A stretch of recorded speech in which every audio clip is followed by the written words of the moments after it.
avec donc un paysan. Il est venu, il a pris le roi, il a dit qui vous êtes? Il dit, je suis le roi, je suis perdu.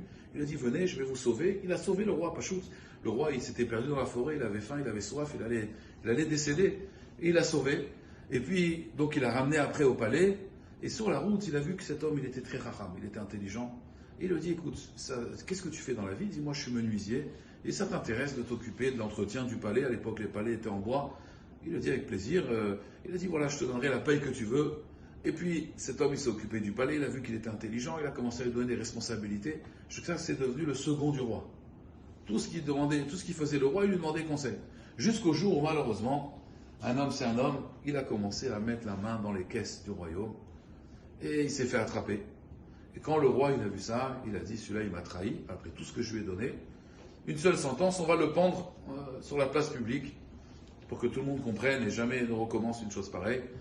Et alors, on attrape donc cet homme-là, et on va le pendre, et on lui demande une dernière faveur. Quelle dernière faveur tu désires? Alors il leur a dit, la dernière faveur que je demande, c'est d'être pendu avec mes habits de paysan. Avec ces habits de paysan, je vais être pendu. Parce que ces habits, bien sûr, de paysan, il les avait mis à la gnisa. On les a sortis, on l'a mis sur lui. Et au moment où on a voulu le pendre, le roi, quand il a vu cet homme avec ses habits de paysan, il s'est rappelé. Il s'est rappelé la fois où lui l'a sauvé. Et là, il a dit, allez, on va pas le pendre. Pourquoi? Parce qu'il s'est rappelé.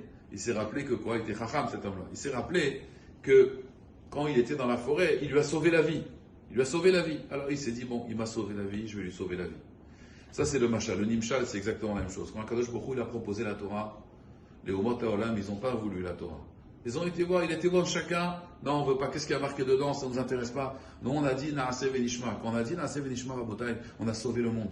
Parce que le monde, si aucun peuple n'avait accepté la Torah, il serait retourné les Tovavo. Hachem, il aurait détruit le monde. Donc, quand on sonne le shofar, d'accord?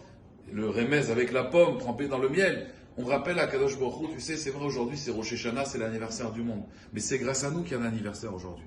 Parce que si nous n'avions pas accepté la Torah, personne n'aurait accepté la Torah, le monde aurait été détruit. Donc ça, c'est la raison, une des raisons pourquoi on sonne du shofar. Ben, Hachem, on en donnera d'autres cette semaine, pour se préparer à l'idée, Karbotaï, de bien comprendre que c'est le jour du jugement, et on ne peut pas venir en pyjama, on ne peut pas venir non plus avec une gorcha. Alors bien sûr, il y a le shofar, mais d'essayer au moins pendant cette semaine.